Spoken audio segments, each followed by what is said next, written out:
If you've ever finished a beautiful garment and then thought, now what do I wear with it? You're not alone. Today I'm going to show you exactly which accessories you actually need to style the clothes you sew without overbuying, overthinking, or overdoing. I'll show you the pieces you should have in your jewelry box and closet that will take your makes to a polished look. This video is part 6 of an 8-part series called Stash Up, allowing us to create a collection of fabric, patterns, and accessories. This allows us to buy things when they are on sale, and when you feel like sewing or have an event to sew for, you will always have what you need. The right fabric in the right amounts, in the right colors, in the right accessories. So why do sewists need accessories? When you sew your own wardrobe, you're already doing something amazing. You're creating custom pieces that fit you perfectly. But here's the missing piece for most people. Accessories are what make handmade clothes look styled instead of just handmade.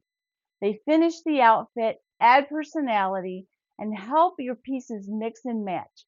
So instead of buying random accessories, we're going to build a small, intentional collection.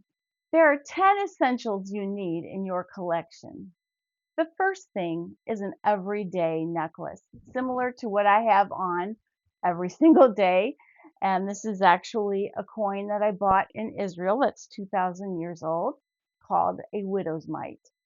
And you may have a cross or a heart or something that means something to you that you wear every single day. And this is your go-to piece, the one you can throw on with almost anything. Look for a simple pendant, mid-length, and a neutral metal like gold or silver, and it works especially well with scoop necks and V-necks. The second thing is a statement necklace. So a statement necklace is what elevates a simple handmade dress instantly. Use this when your garment is simple or your neckline is open. This is your wow piece. Next up is a long necklace.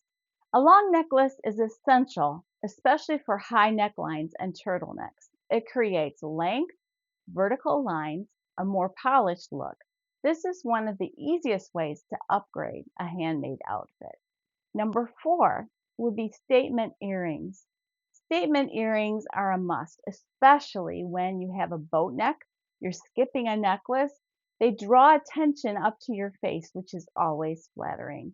Similar to something that I have on here. This is actually my preferred thing, is to have big earrings and no necklace or a very small necklace, but everybody has their own style.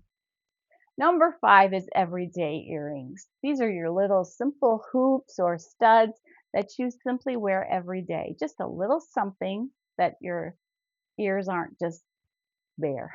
This is a simple pair, one that is just simply a little gold hoop or a stud, something that you can wear every day. These are what you wear when your outfit is already doing the talking, so you don't need a whole lot.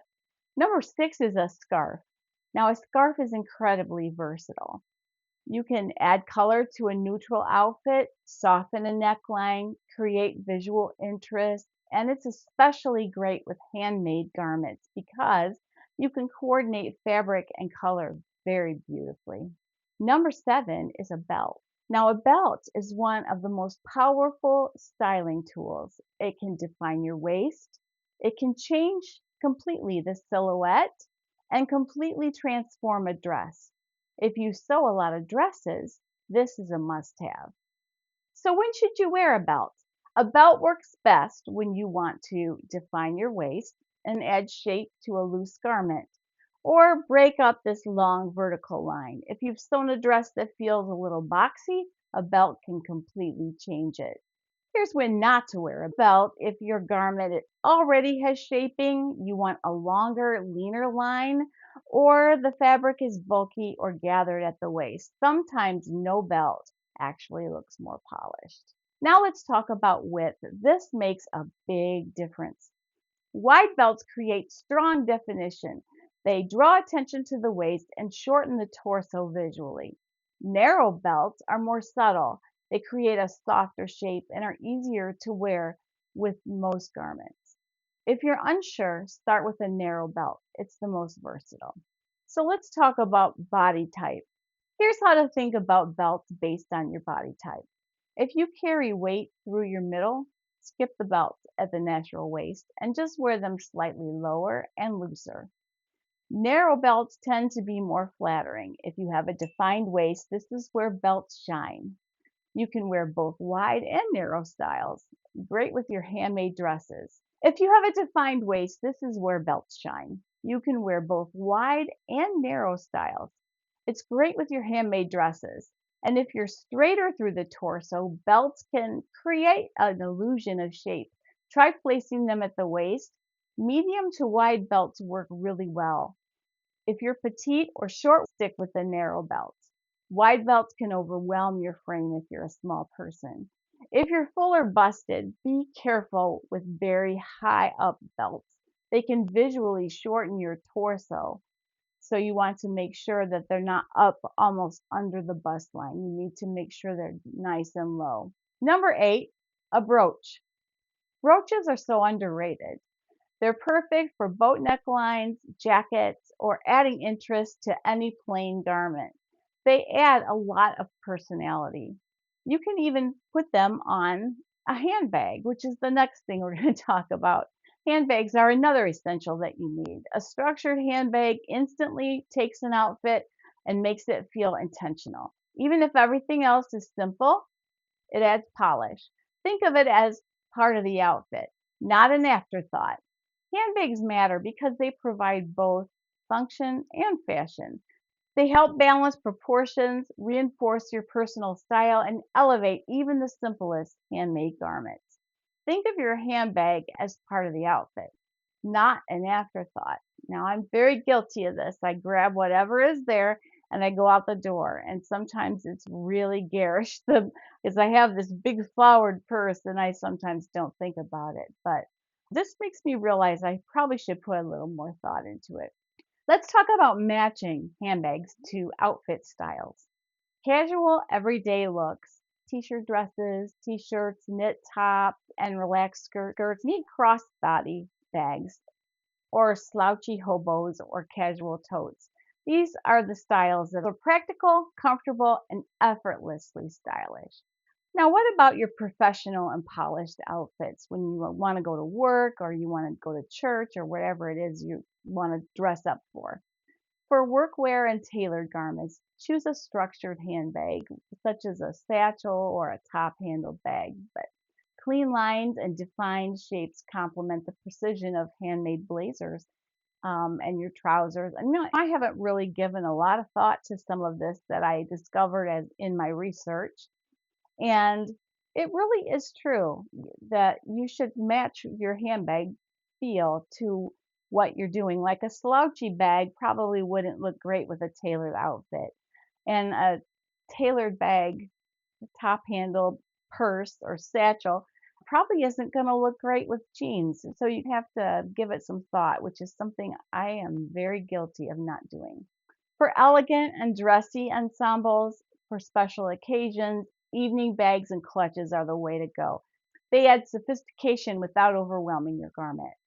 Choose finishes like leather, satin, metallics. I've seen some beautiful satin purses with rosettes on them. They're beautiful. It's an elevated look.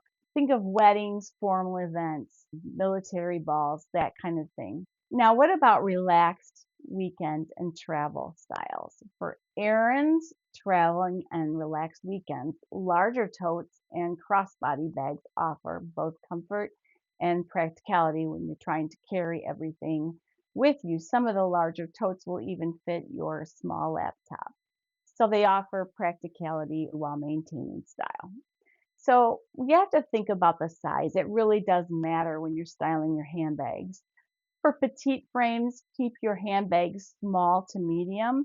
For average builds, you want medium-sized bags. And then for taller or fuller figures, I recommend larger bags that will create some visual balance. A helpful rule of thumb is to select a bag that complements your scale rather than overwhelms it. You never want to look like the bag is wearing you. You want to look like you're wearing the bag. That's with anything. You just never want to put something on that swallows you up.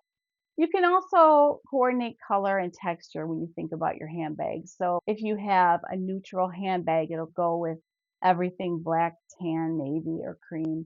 You can pretty much wear that with about anything in your wardrobe. But bold colors can be your little pop of color. A red bag could be your pop of color if you have a black and white outfit on, for example. Bold colors add personality and some visual interest.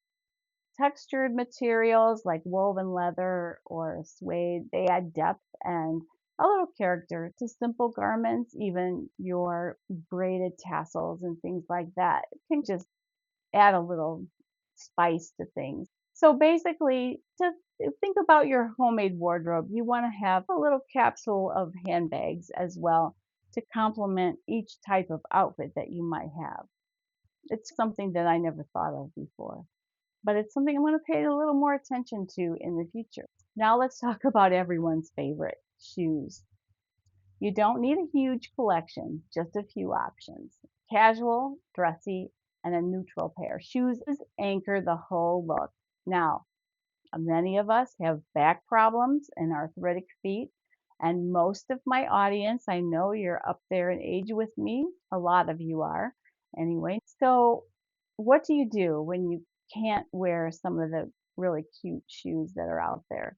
I'm going to recommend a couple brands that really do have on trend shoes, though they're orthotic or easy on your back.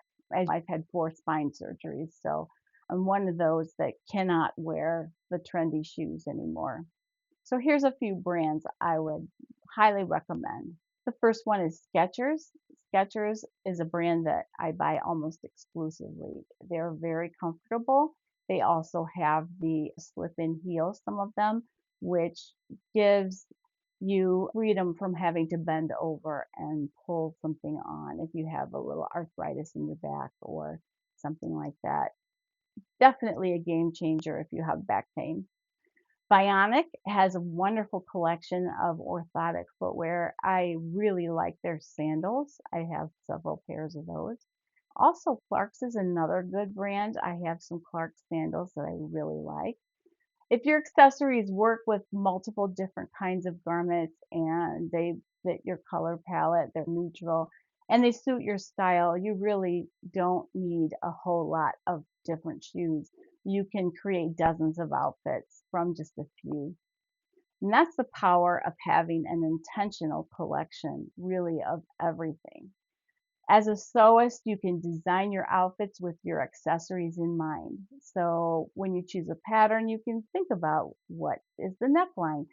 What am I going to wear with this? Do I need to get a scarf to go with this? Do I need to pick something out that is a long necklace or a short necklace? You can think that through. And if you have a little collection to choose from, it'll be much easier for you. So that's how you will start building a wardrobe that truly works together. A short break here to tell you that only about half of you who watch regularly are subscribed. And I'm trying to get to 50K subscribers by the end of the year. So why not help me out and click that subscribe button? You'll never miss another video if you click the notifications bell as well. This series is rocking. We have 2 more to go. And so subscribe and hit the notification bell so you don't miss when they are released. So basically, that is how you build a wardrobe of accessories that you can pull from that go with anything that you would make. And pretty soon you're going to develop your personal style and know what things work for you all the time. And a well-placed accessory can change the entire silhouette of the garment. So one of the most famous designers, Coco Chanel, said something profound that I think we should all keep in mind. That you should get dressed, put everything on, look in the mirror, and take one thing off. That's just a reminder to not overdo. If you are wearing a statement necklace, skip the earrings or just wear your everyday earrings. If you're wearing large earrings like this, skip the necklace. If your blouse has a bow like this, don't wear a necklace that's going to compete with it. That would just be too much. A lot of that is just something, it's common sense, but look in the mirror and take one thing off. I love that advice. So let's talk though about the Stash Up notebook giveaway. We have a giveaway going for this series. Be sure to comment on all 8 of this series videos and you'll get 8 chances to win this notebook. This is a notebook of all of the cheat sheets that I have given out this series. There've been quite a few. I added 2 more today, actually 3 more, but one of them was already in there. The neckline one snuck in there early, but I also added a cheat sheet for shoes and a cheat sheet for bags. So you'll have all of this information at your fingertips, plus you can catalog swatches so that you can remember what double brushed polyester feels like, or what 10-ounce denim, how heavy that is, that kind of thing. So the giveaway is going to be a completed notebook, and I'm going to preload it with 10 swatches of fabric and all the details about them. Also, I'm going to give you a Melody Dolman printed pattern from Love Notions, which they just started doing. And also, I'm going to give you 3 pieces of jewelry. I have a large collection because I used to sell it, and you can choose of what you see who wins and match up what I have left with whoever wins. So this is just an example. Here's a statement necklace, some statement earrings, and a really beautiful bracelet. So go ahead and make sure you comment on all. Well, that wraps up this video. I will see you in the next one. And don't forget to hold your loved ones close because life is short. Happy sewing! Hi, this is Bobbin. Have you watched all the videos in the Stash Up playlist? Check out the whole playlist here. Also, have you subscribed yet? Be sure to click the little circle or the button down below. That would make you a cool human.